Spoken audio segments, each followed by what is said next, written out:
Логикалық есептерді шығаруда 80% оқушылар қателесіпті. Енді осы тақырыпты толық түсіну үшін 7 есепті талдап көрейік.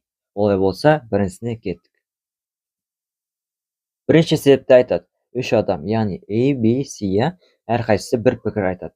А айтады, Б өтірік айтады дейді. Ал В айтады, С өтірік айтады дейді. Ал С айтады, А және В екеуі де өтірік айтады дейді. Егер тек бір ғана адам шындықты айтса, ол кім болар еді дейді.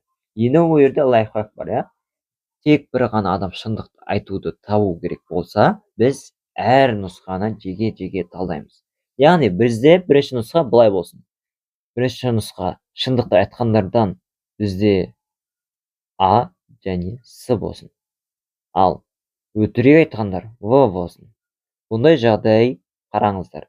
Бізде шындықты айтқандар екеу және өтірік айтқандар біреу, және оның берген жауаптарына қарасақ, олар бір-біріне қайшы келеді. Сондықтан бұл жауап келмейді.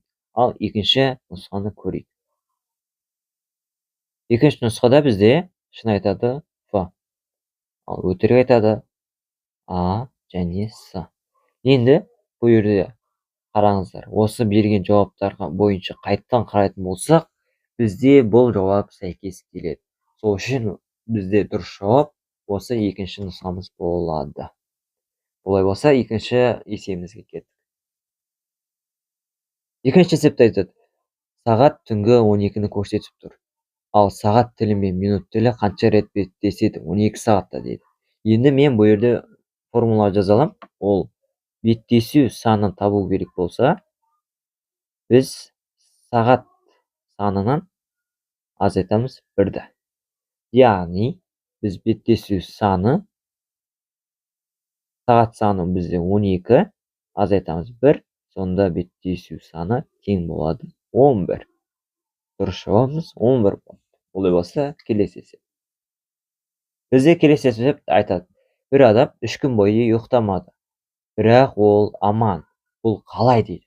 Яғни логикаға салатын болсақ, 3 күн ұйықтамаған адам жағдайы нашарлау керек, бірақ бұл жерде аман деп тұр. Бұл қалай? Яғни бізде 3 күн деп тұр. Бізде бірақ адамдар күнде ұйықтамайды ғой, түнде ұйықтайды. Сондықтан бізде 3 күн ұйықтамаған, бірақ аман. Бұл демек жауабы, өйткені ол түнде ұйықтады, бірақ күндіз ұйықтамады. Сол үшін жауап солай болады. Төртінші есепті айтады. 3 кісі 3 алма жеді. Әр қайсысы бірден жеді. Бірақ үстелде әлі бір алма қалды. Бұл қалай дейді? Яғни бұл жерде біз қарастырсақ, кейбір есептерде сөзбен ойнау түрінде беріледі. Яғни мәтіннің астарын оқуымыз керек. Яғни бізге жауабын өзі беріп қоюы мүмкін. Яғни онда біз былай қарастырамыз. Бір адам алманы жеген жоқ. Тек жеді, демек оның аты алма, солай. Сондықтан біз келесі есепке кеттік. Бізде келесі есепте сағат 3-тен 15 кеткен кезде сағат тілі мен минут тілі арасындағы бұрыш пен градус саны дейді.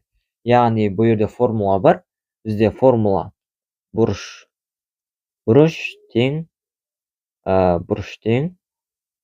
30 көбейтілген сағат. Азайтамыз 11 бөлінген 2 көбейту минут.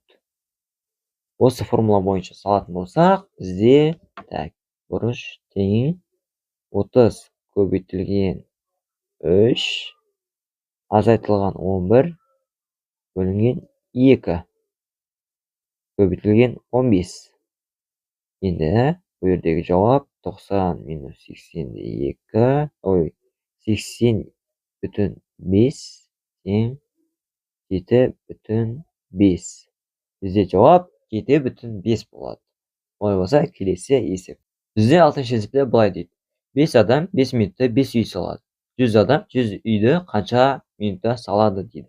Яғни бұл жерде лайфхак бар. Ол бір адамның өнімділігін жалпы адамның өнімділігіне өзгертеміз, Яғни шешімі былай болады. Бір адам бір үйді 5 минутта салады. Демек, 100 адам 100 үйді 5 минутта салады. Осылайынан жауабымыз 5 минут болады екен. Олай болса келесі есеп. Бізде 7-ші есепте былай дейді. 2 әке, 2 бала. Бірақ барлығы 3 адам. Бұл қалай дейді, иә? Бізде лайфхак бар. 2 әке дегенді әрдайым ұрпақ байланысы деп түсін.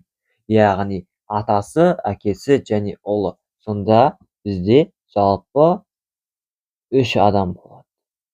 Сондықтан бұл жерде логиканы түсіну ғана қажет болады. Міне 7 логикалы есепті талдадық. ұбт да осы ұқсас есептер береді. Егер видео пайдалы болса, каналға жазылып